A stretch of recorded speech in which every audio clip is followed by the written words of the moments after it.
Hi, Jen. Jen. Combine your first name and your last name. I'm sorry. Hi, Jan.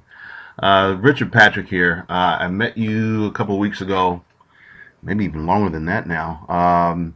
Regarding, I met you at your house. You were selling your house. I had my two little girls with me, and we were talking about college. I have to apologize for the delay. We had a a change in service provider. Is one of our video companies that we use to provide these videos and get you the information was out. So we had all these videos uploaded that we can no longer access. We had to redo them or re-upload them. So in any event, I'm here to give you the information, some preliminary information that you need, and see if there's anything that we can do to help you. Again, there's no pressure. If we can give you, if we can help you, I'll tell you. If not, I'll tell you that as well. There's no pressure. We can hopefully we can give you enough free information that can help you. If we can create a huge impact, meaning that I can save you, more than $12 or $15,000 or $12 or $15,000 or more off your college costs, then it's probably something that we could probably would be worth it to set up an appointment to go over your situation. If not, I'll give you enough information which will allow you to do it on your own. So let's get started here. And this is will probably go another minute or so, just really brief, and then I'll give you a link to our actual workshop online. It's an hour, but I'm not going to go that long here. So let's see. Obviously, you know that college is expensive. Even at a CSU, you're looking at least $20,000 for cost of attendance. What I really wanted to focus on was paying for that, and it's different with it. I know you mentioned you were going through a divorce. Uh, Colleges, it's private schools are more generous. I'll say that. However, they're more inquisitive. I'll say when it comes to looking at both families' income and assets. And most families in our area, I do have some clients right here on the Piedmont border, right in our neighborhood as well, that are people that we've talked to who are in the same situation as yourself. They're trying to figure out how to pay for college.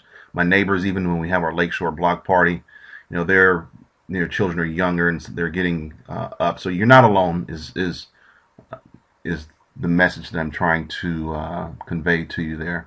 So paying for 80 to $200,000 in college can really cramp or impact your retirement or your lifestyle. We want to make sure that doesn't happen.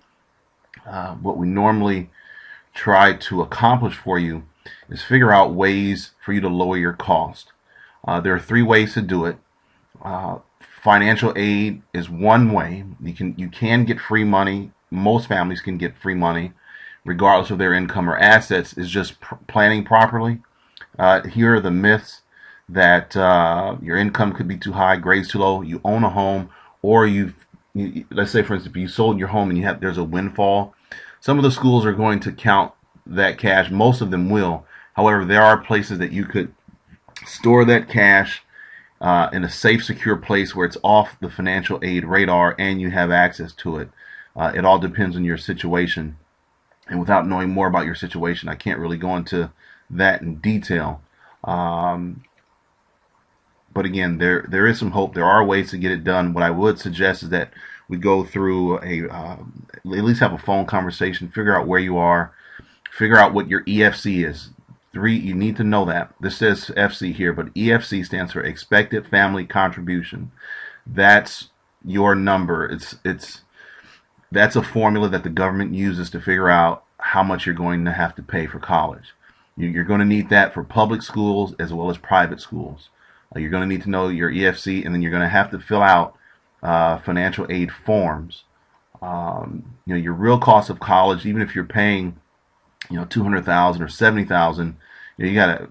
The worst thing that you can do is take money out of your retirement account. If you're going to need money, for your senior years, retirement, or what have you, you need to get your costs lower. And I said I'd keep this to 2 minutes. Of course, we're almost at 5. But the number one place you're going to get money is from the schools themselves. That's where the biggest chunk of your financial aid is going to come from, and private sources only make up 2 to 3.5% of all the aid. So you don't want to waste your time looking for that. But again, get all you can and start as early as possible. I have so many people that come to me when their children are in the 12th grade, and they tell me we wish we had done this a long time ago. I'll send you an email with some samples of how we've helped individuals. About 68% now that it's done online are done incorrectly. Now this is the FAFSA, free application for federal student aid. I don't care what anybody says, you need to fill this out. I don't care if you're CPA, your stockbroker, financial advisor, your friends, counselors, they tell you don't fill it out. Fill it out, because we have families with high incomes, a lot of assets. We're still able to get them aid. Now, I focus on financial aid here, but the key is you still need to figure out how to pay your share. You're probably not, most people don't get a full ride. If you do, that's great. But you need to prepare. There's 3 pillars here. There's financial aid, there's need-based aid, merit-based aid, and the best way to pay your share. We save families oftentimes a lot more money than they ever get in free money or free financial aid. And I'll give you an example. There's a family in Marin that we helped this year. They were told not to fill out the forms by their advisor. They had too many assets. Short of it is they got into Berkeley. We got them about $15,000 a year, or $15,000 in their first year. This process must be done every single year. But the way that we showed them how to fund the college costs is going to save them $85,000 over time. So that's $95,000 in savings just in the first year. I mean, hopefully we'll get more money later, but $15,000 is no drop in the bucket as far as I'm concerned, especially in this economy. But $85,000, when they're done, the way they were going to fund it, they'll have an additional $85,000 in the bank, and that's how we're able to create a huge impact, is by combining the 3 pillars: getting financial aid, getting merit-based aid, knowing where to apply, knowing which schools give you the best chance of getting aid. So you have to know, which colleges, how much need they meet. Some schools meet 100% of need, others only meet 30 to 50%. So you may think a public school is less expensive. However, that may not be the case, because private schools are more generous with financial aid. It's just oftentimes it requires a little bit more planning, but it can be done. Okay, here's an example of a family from Pleasanton that also had a high income. However, they increased by 9. Initially they got a pretty low offer, and that's why your EFC is important, is because you really need to know, if you don't know what your number is, you don't know if you're under awarded. So I don't know if it may or may not be a secret to you, or it may or may not be known to you, but a lot of people, you can actually negotiate with the schools. So what we did was we wrote an appeal letter and got from, what was it, 7,000 up to 16,000 in free money. Okay, so then they lowered some of the loans. We'll tell you which loans to look out for. Make sure you don't get the direct parent loan or plus loan. They try and badge it as a direct parent loan, but it's very expensive. You only really want that if that's your last resort. It's not as bad as taking money out of your retirement account, but it's not that good. I'll give you another example here. Okay, so you can see here, this family, let me make sure I get their name out of the way.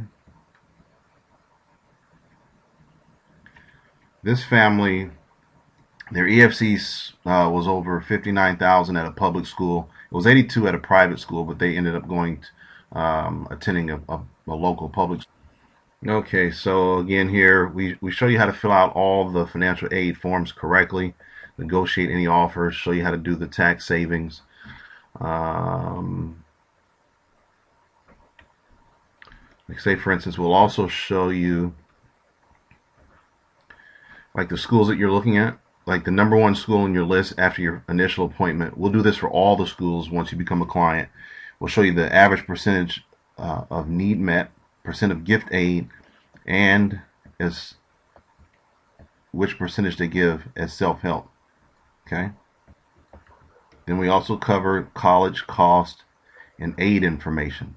So you know where your children stand with the rest of the student body, if they're in the middle 50% or top or 25 percentile, helping meet all the financial aid deadlines, project the cost of each school and how to meet those costs, how to get your costs as low as possible.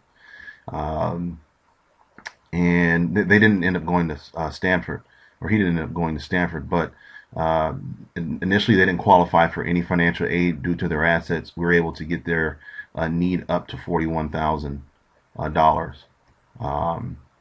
So we got their EFC down to $13,000, and they didn't take some student loans, so their costs are right about $15,000 to $16,000 a year, when it should be, it could have been up to $30,000 at Berkeley. So let's see. So in any event, that's generally what we do, is we show you how to lower your EFC. Now we show you how to cover your share with as little out of your pocket as possible. Okay, so that's free money, but free money is only 1/3 of the puzzle. So if you have any questions, feel free to give me a call. My phone number is 510. My home office is 444-2822.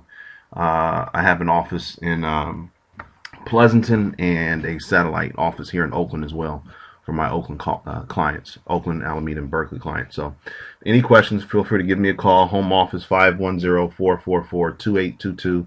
And hopefully your home sale is working out, and look forward to helping you. If you have any questions, feel free to give us a call. Talk to you later.